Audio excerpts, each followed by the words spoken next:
Hey guys, what's up? Welcome to another edition of the Power Play here on WDSR Radio at Duquesne University. I am Katie, and I am joined by my fellow co-host this evening. Chris is back. What's going on, guys? I'm Daisy. And we got a lot of great stuff to talk about tonight for you guys. We're going to do a little bit of a recap from the weekend that the Penguins had. They played Saturday and Sunday.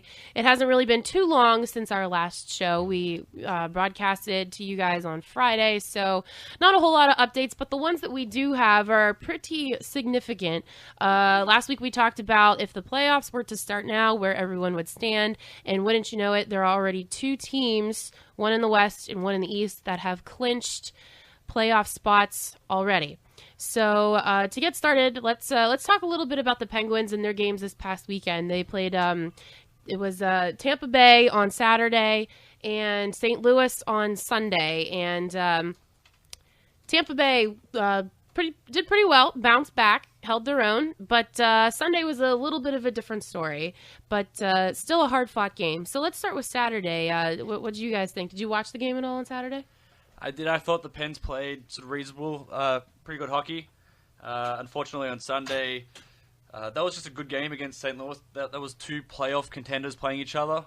And unfortunately for the Penguins, sort of St. Louis scored that late goal in the third period, and the Penguins just sort of couldn't really counter from that. But I thought it was overall 1 from 2 over the weekend was a lot better than the home and home against Philly the week before, where they lost both of those games.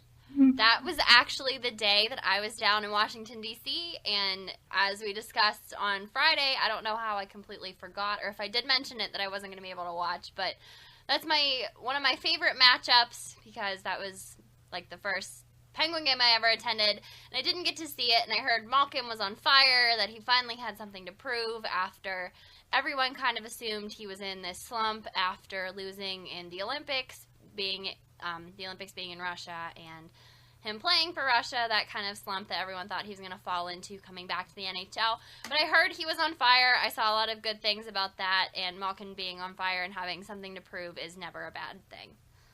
Yeah, I unfortunately had a 12-hour work shift on Saturday, so I missed that one, but I was following along on my phone, through Twitter and through the app and everything. So, they had a very good showing, definitely a good way to bounce back from their games earlier in the week and last weekend, as, like I said, we had previously talked about.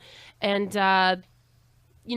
Saturday's game, as good as it was, or, as good as they came back. Sunday's game was a little bit of a different story. But I did watch the game on Sunday, and Chris, like you said, it was a very well-played game by both teams. And really the only thing that I can think of, or that comes to mind, as to why the Pens were unable to come back after that St. Louis goal is that they struggle when they fail to score first. And even though that goal came late in the game, it was a third period goal, it was still, it kind of just set the mood after that. I felt like after that goal was registered for St. Louis that they just kind of lost a little bit of the fire that they had through the first and the second period. And there was a difference between night and day between the power plays on Saturday and Sunday. They scored 3 goals on the Saturday against Tampa, and then Sunday went 0 for 5 against a good St. Louis team that you need to punish them when they give you those opportunities. Against sort of all playoff teams, they're all good teams. They all have good defense. They all have good centermen. They all have good wingers. And the thing that you have to do is you have to take advantage when you have that 1-man or 2-man advantage. Exactly. And Saturday they did that, and sort of they scored from it. And Sunday they went 0 for 5 and didn't score. And I felt like that was the turning point of the game. I know you can't say that one power play is the turning point, but you had 5 power plays, one of the best power play units in the league, and you failed to score all 5 times. Exactly. And the one thing that I noticed about their power play, especially on the last one, was that not only could they not score in the power play, their power play didn't even look like a power play. For the majority of the 2 minutes, St. Louis was down in our zone. And I don't care how you set it up. If you're not down in the other team's zone, you are not going to put the puck in the net. So that was huge, at least for me, and that was the one big thing that I noticed when you want to look at what went wrong with our power play. And like you said, it's one of the top rated in the league right now. And after scoring as many power play goals as they did on Saturday, it was kind of a shock to see the way that they kind of fell apart the following day. But, they play the Coyotes tomorrow night, and then, another matchup on Thursday. So hopefully they will be able to turn it around fast. Well, Bosma said coming into this weekend that he wanted his team to get used to playing tightly contested, lower scoring games, and they survived the one on Saturday in overtime against the Lightning. And then the Blues, just obviously a very low scoring game, they had the power play goal as Malkin was literally just coming off of his penalty and back onto the ice, and they took the lead. But they do have to get used to these lower scoring games, and it's going to start being like this, especially with the rest of their schedule and going into the playoffs. So I hope this is a wake-up call. If Bausma explicitly said that he wants them to get used to playing these games, maybe I don't think the game against the Lightning was that low scoring. I think this against the Blues is definitely what he meant, that it was going to, maybe these next couple games and leading into the playoffs might be decided by 1 point.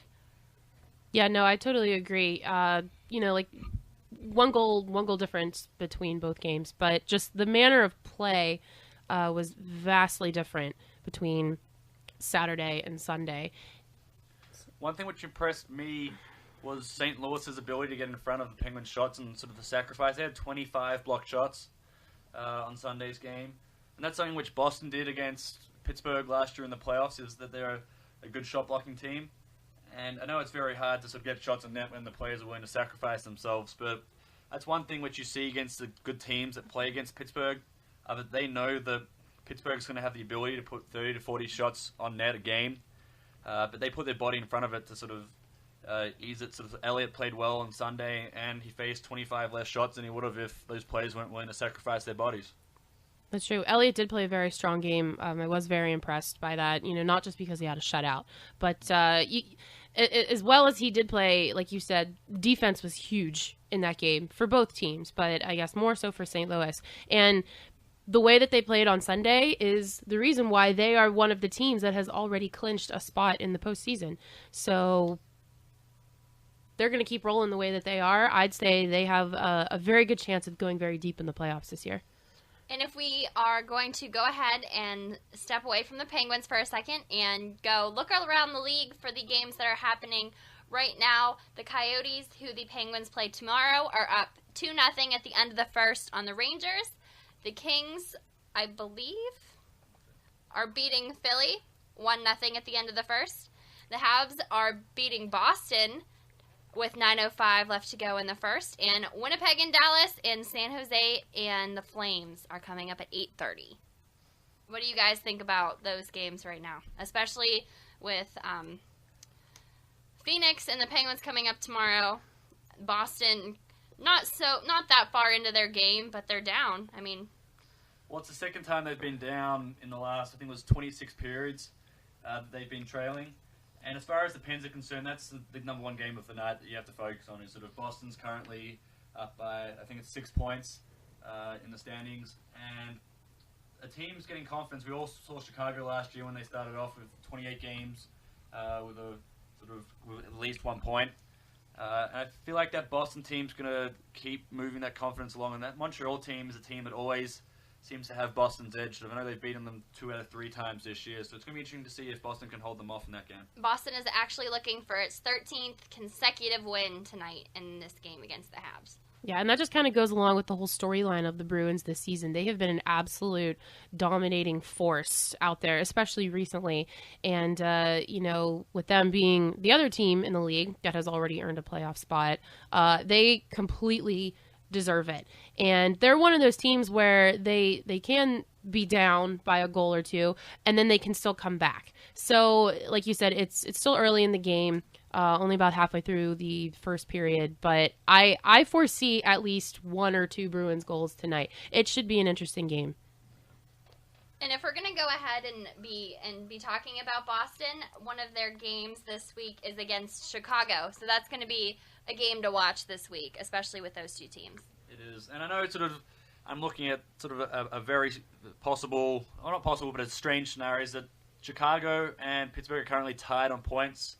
So if both teams were to make the playoffs and let's say all the seeds ahead of them lost, sort of potential that Pittsburgh points are going to come at a premium. So if you have more points in a lot of the Western Conference and you make it to the Stanley Cup playoffs, then it's going to be a good advantage to have some home games.